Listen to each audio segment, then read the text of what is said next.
Raj K ಕೃಷ್ಣನ ಜೊತೆ ನಮ್ಮ ವಂಶಿ ಡೇಟ್ ಫಿಕ್ಸ್ ಆಗಿದೆ. ಕೃಷ್ಣ ವಂಶಿ ಮಾರ್ಚ್ 2ರಿಂದ ರಾತ್ರಿ 9:30ಕ್ಕೆ ನಿಮ್ಮ ಉದಯ ಟಿವಿಯಲ್ಲಿ.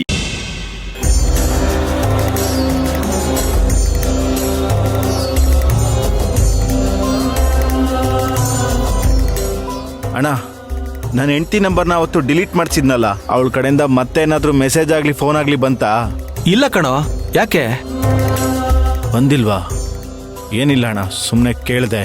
ಸುಮ್ನೆ ಎಲ್ಲ ನೀನೇನು ಕೇಳಲ್ಲ, ಹೇಳು. ನನ್ನ ನಂಬರ್ನ ಡಿಲೀಟ್ ಮಾಡಿದ್ಮೇಲೆ ಅವಳ ಕಡೆಯಿಂದ ಫೋನ್ ಬಂದಿದ್ರು, ನನಗೆಲ್ಲಿ ಬೇಜಾರಾಗುತ್ತೆ ಅಂತ ನೀವು ಹೇಳಿರಲ್ಲ ಅಂತ ಅನ್ಕೊಂಡು. ಫೋನ್ ಬಂದಿದ್ರೆ ಹೇಳ್ತಿರ್ಲಿಲ್ವೇನೋ? ನೀನ್ ಕಳ್ಸಿರೋ ಮೆಸೇಜ್ಗೆ ರಿಪ್ಲೈ ಬಂದಿಲ್ಲ ಅಂದ್ಮೇಲೆ ಅವ್ರಿಗೆ ನೀನ್ ಬೇಡ ಅಂತಾನೆ ಅರ್ಥ. ಮೆಸೇಜು ಹೋಗಿಲ್ಲ, ಫೋನು ಬಂದಿಲ್ಲ, ಇನ್ ಮುಂದೆ ಅವಳಿಗೆ ನಾನು ಬೇಡ ಅಂತಾನೆ ಅರ್ಥ ಅಲ್ವಾ ಅಣ್ಣ? ಹಂಗೆಲ್ಲ ಏನಕ್ಕೂ ಅನ್ಕೋತೀಯ? ಒಂದ್ ವೇಳೆ ಹಿಂಗಾಗಿರ್ಬೋದಲ್ಲ, ನಿನ್ನಿಂದ ಡಿಸ್ಟರ್ಬ್ ಆಗ್ಬಾರ್ದು ಅಂತ ಅವಳ ನಂಬರ್ನೇ ಚೇಂಜ್ ಮಾಡಿದ್ರೆ? ಒಂದ್ ಕೆಲ್ಸ ಮಾಡು ವಿಕಾಸ, ನಿಮ್ ಅತ್ತೆ ಮನೆ ಅಡ್ರೆಸ್ ಕೊಡು, ನಾನೇ ಹೋಗಿ ಮಾತಾಡ್ಕೊಂಡ್ ಬರ್ತೀನಿ.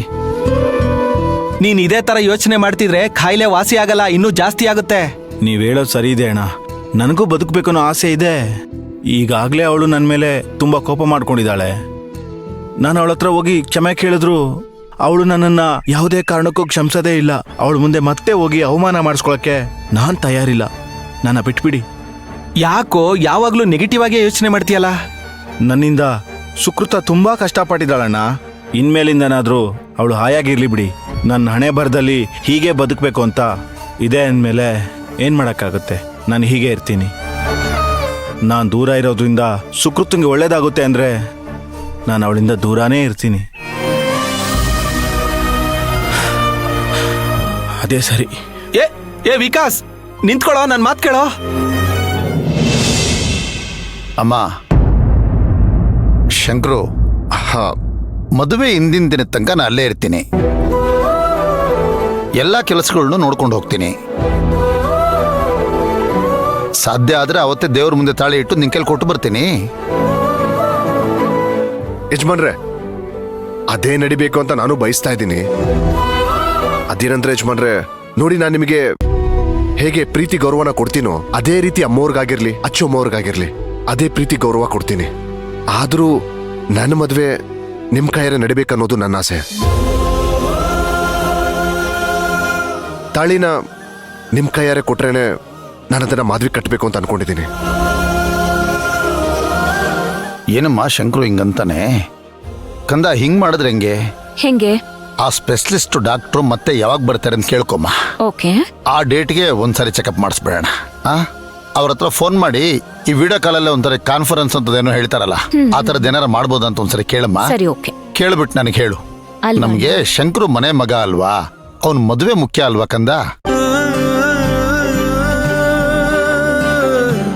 ರೀ, ವಿಡಿಯೋ ಕಾಲಲ್ಲಿ ಮಾತಾಡಿದ್ರೆ ನೇರವಾಗಿ ಚೆಕಪ್ ಮಾಡ್ತಾರಲ್ಲ, ಆತರ ಆಗುತ್ತಾ? ಅಣ್ಣ, ಆಕ್ಚುಲಿ ಅದಕ್ಕೆ ಹೇಳ್ತಿರೋದು ಸರಿನೇ ಇದೆ. ಡಾಕ್ಟರ್ನ ನೇರವಾಗಿ ಕನ್ಸಲ್ಟ್ ಮಾಡಿದ್ರೆ ನಮಗೂ ಒಂದು ಕ್ಲಾರಿಟಿ ಸಿಗುತ್ತೆ. ಅಮ್ಮ, ನೀವಿಬ್ರು ಹೇಳ್ತಾ ಇರೋದು ನೋಡಿದ್ರೆ ಈಗ ನಾನು ಏನ್ ಮಾಡ್ಬೇಕು ಅಂತೀರಿ? ಅಪ್ಪ ಅವ್ರೆ, ನಾನು ಹೀಗೆ ಹೇಳ್ತೀನಂತ ತಪ್ಪು ತಿಳ್ಕೊಂಬೇಡಿ. ನಿಮ್ಮ ಆರೋಗ್ಯಕ್ಕಿಂತ ಈ ಮದ್ವೆ ಏನ್ ಹೆಚ್ಚಲ್ಲ. ಅವ್ರ ಮದ್ವೆನ ಬೇಕಾದ್ರೆ ಮುಂದೆ ಹಾಕೊಂಡ್ರೆ ಆಯ್ತು. ಹೆಣ್ಣಿನ ಕಡೆಯಿಂದ ಅಂತ ಗಂಡಿನ ಕಡೆಯಿಂದ ಅಂತ ನಾವೇ ಇದೀವಲ್ಲ. ಅಲ್ಲ, ಮುಹೂರ್ತ ಬೇರೆ ಇಡ್ಸಿದ್ದೀರಾ ಅಲ್ವಾ? ಅದನ್ನೀಗ ಸಡನ್ ಆಗಿ ಚೇಂಜ್ ಮಾಡಿದ್ರೆ ಏನ್ ಚೆನ್ನಾಗಿರುತ್ತೆ? ಅಯ್ಯೋ ಅರ್ಚನಮ್ಮ, ನಾವೇನೀಗ ಲಗ್ನ ಪತ್ರಿಕೆನ ಊರಿಗೆಲ್ಲ ಹಂಚಿದೀವ? ಇನ್ನು ಮಾತುಕತೆ ಹಂತದಲ್ಲೇ ಇದ್ದೀವಲ್ವಾ? ನಮ್ಗೆ ಅಂತ ದೊಡ್ಡ ಬಂಧು ಬಳಗ ಯಾರು ಇಲ್ಲ. ಚಿನ್ನು ಕಡೆಯವರು ಅಷ್ಟಕ್ಕಷ್ಟೇ. ನಿಮ್ ಮನೆಯವರೆಲ್ಲ ಮುಂದೆ ನಿಂತು ಮಾಡ್ಕೊಡೋಂತ ಮದ್ವೆ ಇದು. ಹಾಗಿದ್ಮೇಲೆ ಚಿಂತೆ ಯಾಕೆ ಮಾಡೋದು? ನಮ್ಮನೆ ಮದ್ವೆ ಅಲ್ವಾ, ಹೆಂಗ್ ಅನುಕೂಲ ಆಗುತ್ತೋ ಹಂಗ್ ಮಾಡ್ಕೊಳ್ಳೋಣ. ಹೌದು ಅಪ್ಪ ಅವ್ರೆ, ನಾನ್ ಮದ್ವೆ ಆಗ್ಬೇಕು ಅಂದ್ರೆ ನೀವೇ ಮುಂದೆ ನಿಂತು ಈ ಮದ್ವೆನ ನಡೆಸ್ಕೊಡ್ಬೇಕು. ಆಗ್ಲೇ ನನ್ ಮದ್ವೆ ಆಗೋದು.